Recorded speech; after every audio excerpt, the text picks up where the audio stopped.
Welcome to Tenor Tech, where I solve the problems you didn't even know you had.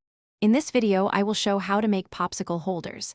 Gather craft sticks, glue, sandpaper, a ruler, and clamps. Lay out materials on a clean surface and mark measurements on your block or cardboard. Cut slots or stack sticks to form a snug pocket for each popsicle. Sand edges smooth so sticks slide in easily. Glue components securely and clamp until dry. Test one holder before making a full set to ensure fit and stability. Start by measuring and marking each pocket location to keep your holders uniform. Use a utility knife or small saw to cut shallow slots into the base, or layer craft sticks to create snug pockets. Apply glue to joints sparingly and press pieces together firmly. Wipe away excess glue before it sets to avoid lumps.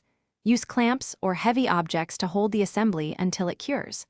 Let the holder sit untouched until completely dry for best results. Once your holders are assembled and dry, sand every edge and surface until smooth to prevent splinters.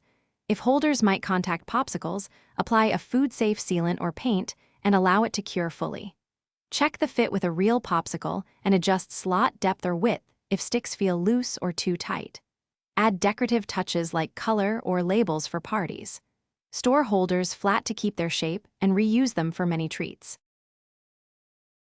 Thanks for watching. Subscribe to keep your life in tune.